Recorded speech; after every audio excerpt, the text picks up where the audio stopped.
कहानी की शुरुआत में समंदर में हमें कुछ एलियन पैरासाइट्स को दिखाया जाता है जो जमीन की तरफ बढ़ रहे होते हैं। एक घर में एक आदमी अपनी वाइफ के साथ सो रहा होता है और तभी एलियन पैरासाइट उसके कान के अंदर चला जाता है जिससे वो तड़प जाता है, पर अगले पल वो पूरी तरह से शांत होकर सो जाता है।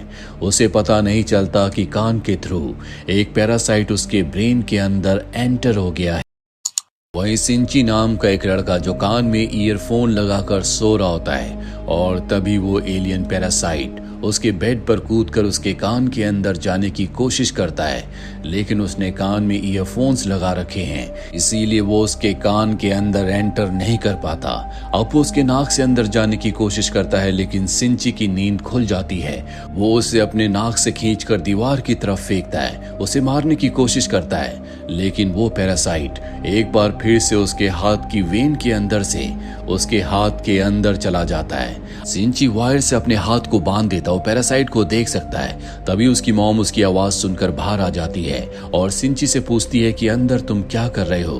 अब वो अपनी मॉम को बताता है कि उसके हाथ के अंदर एक कीड़ा चला गया है, पर उसकी मॉम को वहां पर कुछ महसूस नहीं होता।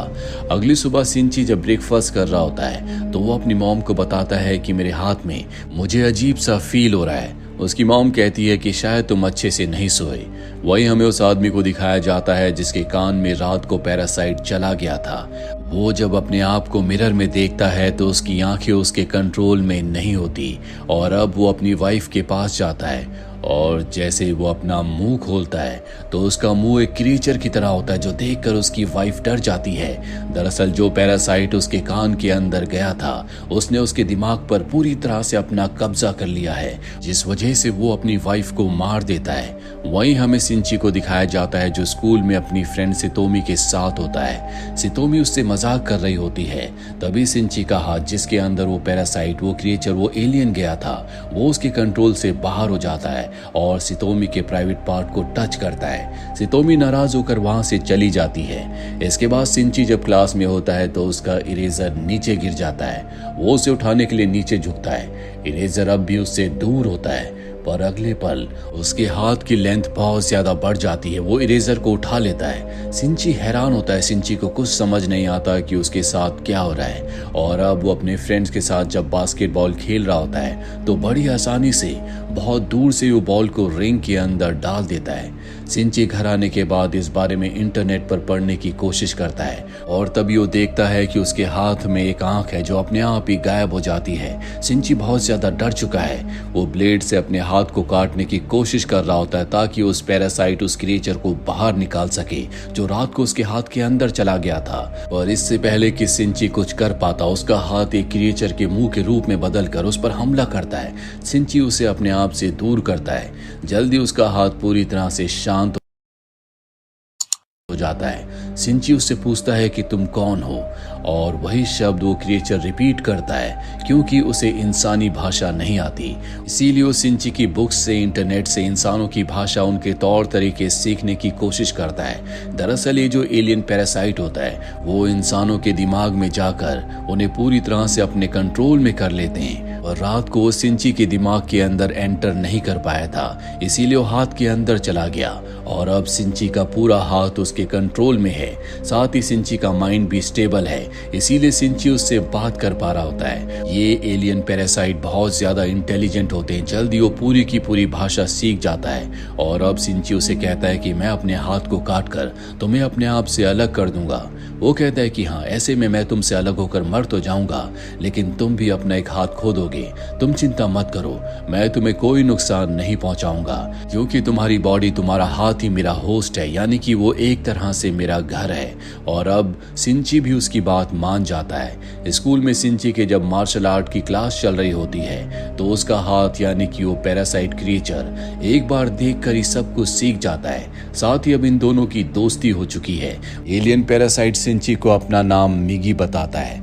इस शहर में और भी दूसरे पैरासाइट्स हैं जिन्होंने इंसानों के दिमाग को कंट्रोल किया है और अब तक वो बहुत सारे लोगों को मार चुके हैं। एक दिन जब सिंची घर जा रहा होता है, मिगी जबरदस्ती उसे पास के एक रेस्टोरेंट में ले जाता है और जब ये अंदर जाते हैं तो देखते हैं कि वहां पर एक पैरासाइट जिसने एक इंसान के दिमाग पर अपना कब्जा करके उसकी बॉडी को अपना होस्ट बनाया है, वो अपनी भूख मिटा रहा होता है। तभी वो मिगी को देख लेता है। उसे पता चलता है कि मिगी ने सिंची के दिमाग पर अपना कब्जा नहीं किया, इसीलिए अब वो सिंची को मारना चाहता है। वो अपना रूप पूरी तरह से बदलकर सिंची के ऊपर हमला करता है, पर उसका हाथ जिस पर मिगी का पूरी तरह से कंट्रोल है, वो सिंची को बचाकर उस एलियन पैरासाइट क्रिएचर को मार देता है, जो कि दूसरे इंसान की बॉडी के अंदर था। पूरे शहर में अब खलबली मच चुकी होती है, क्योंकि कई लोगों की हत्या हो चुकी है। पुलिस को अब तक ये समझ नहीं आता कि ये कौन कर रहा है।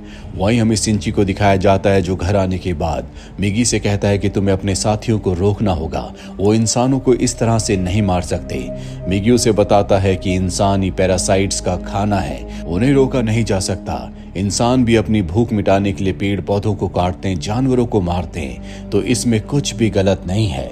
अब अगले दिन सिंची जब स्कूल जाता है तो उसके हाथ के अंदर जो पैरासाइट जो मिगी है, उसे एहसास होता है कि उसके आसपास एक और पैरासाइट है। दरअसल इनके स्कूल में एक टीचर आई होती है, उसके अंदर भी पैरासाइट का कब्जा है। वो भी सिंची को पहचान लेती है। अब सिंची उसे जो पैरासाइट एलियन है, वो सिंची की मॉम की बॉडी के अंदर एंटर करके उनकी बॉडी और दिमाग पर अपना कब्जा कर लेता है। और जब वो घर वापस आती हैं तो मिगी को एहसास हो जाता है कि उनके आसपास कोई पैरासाइट एलियन है।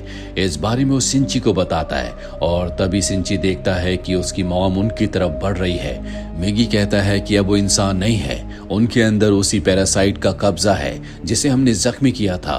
हालांकि मिगी उन्हें मारना चाहता है, पर सिंची मना कर देता है। और अब सिंची की मॉम उसके सामने आती है, उनका सर खुलता है, वो एक क्रिएचर के रूप में बदल जाती है और सिंची के दिल में वार करके वहां से निकल जाती है। सिंची बुरी तरह से जख्मी हो चुका और तड़प रहा होता है। अगली सुबह सिंची की आंखें खुलती है, वो पूरी तरह से ठीक होता है। दरअसल मिगी ने अपने सेल से उसके दिल को, उसकी बॉडी को पूरी तरह से हील कर दिया होता है। मिगी ने उसकी जान बचाई है और अब क्योंकि उसके अंदर मिगी का डीएनए उसके सेल्स होते हैं, इसीलिए उसका जो बिहेवियर होता है वो भी मिगी की तरह हो जाता है। पहले वो बहुत ही डरपोक था, चुपचाप रहा करता था, पर अब वो ब्रेव हो चुका है। उसके अंदर बहुत ज्यादा इमोशंस नहीं है। वहीं हमें इन्वेस्टिगेशन टीम को दिखाया जाता है, जो उस जगह पर होती है जहां पर पुलिस ऑफिसर को मिगी ने और सिंची ने मिलकर मारा था। वहां पर उन्हें सिंची के फिंगरप्रिंट्स मिलते हैं, इसीलिए सिंची को बुलाया जाता है। पर अब भी सिंची के खिलाफ उनके पास कोई पुख्ता सबूत नहीं है, इसीलिए सिंची को जाने दिया जाता है। जिसके बाद सिंची अपनी दोस्त सतोमी के साथ जब मार्केट में होता है, तभी सड़क पर उसे एक डॉग की डेड बॉडी मिलती है। वो उसे उठाकर डस्टबिन में फेंक देता है। सतोमी देखकर हैरान हो जाती है। वो कहती है कि तुम्हारे अंदर कोई इमोशंस नहीं है। इन दोनों के बीच में लड़ाई हो जाती है और अब मिगी उसे बताता है कि मैंने अपने सेल से तुम्हारे हार्ट को रिपेयर किया है, इसीलिए हर रोज मुझे 4 घंटे सोना होगा और ये नींद मुझे कभी भी आ सकती है। मेरे सोने के दौरान तुम्हें अपने आप को दूसरे एलियन पैरासाइट से खुद बचाना होगा। उस वक्त मैं तुम्हारी कोई मदद नहीं कर पाऊंगा। वहीं जो स्कूल टीचर है जिसके अंदर पैरासाइट का कब्जा है, उसने एक दूसरे पैरासाइट को बोलकर जो शहर का मेयर होता है उसकी बॉडी में अपना कब्जा कर लिया है, ताकि जल्दी वो पूरे के पूरे शहर को अपने कंट्रोल में ले ले। वहीं स्कूल में जो दूसरा स्टूडेंट है जिसके अंदर पैरासाइट का कब्जा है, जब वो पेंटिंग क्लास में होता है तो एक स्टूडेंट उसके बाल को तोड़ती है, पर हैरानी की बात यह होती है कि उसका बाल तोड़ने के बाद भी हिल रहा होता है। सबको पता चल जाता है कि वो एक मॉन्स्टर है, जिससे उसे बहुत गुस्सा आता है। वो अपने असली रूप में आ जाता है और वहां पर जितनी भी स्टूडेंट्स होती हैं उनके ऊपर हमला करता है। इसमें सितोमी भी होती है और तभी सितोमी को वहां पर एसिड की बॉटल्स दिखती है, जो वो उसके मुंह के अंदर फेंक देती है, जिससे वो अपना आपा पूरी तरह से खो देता है। वो बहुत सारे स्टूडेंट्स को मार देता है। अब यहाँ पर सिंची भी आ जाता है। वो किसी तरह से सितोमी को उठाकर ऊपर बिल्डिंग से जीत चुके हैं। इसका मतलब ये है कि अब वो पूरे शहर को कंट्रोल कर सकते हैं। वहीं पुलिस को पता चल चुका होता है कि इंसानों के अंदर एलियन पैरासाइट्स हैं, जो कि उनके ब्रेन के अंदर जाकर पूरी तरह से उनकी बॉडी और ब्रेन पर अपना कब्जा कर लेते हैं और अब इस तरह के पैरासाइट्स का वो खात्मा करने के लिए तैयार हैं। शहर में जितने भी इंसानों के अंदर एलियन पैरासाइट्स हैं, वो उन सबको मारना चाहते हैं। इस मिशन का नाम रखा जाता है ह्यूमन लाइफ प्रोटेक्शन। और अब हमें मेयर को और उस टीचर को दिखाया जाता है जिनके साथ एक और इंसान है। उसके अंदर जो पैरासाइट है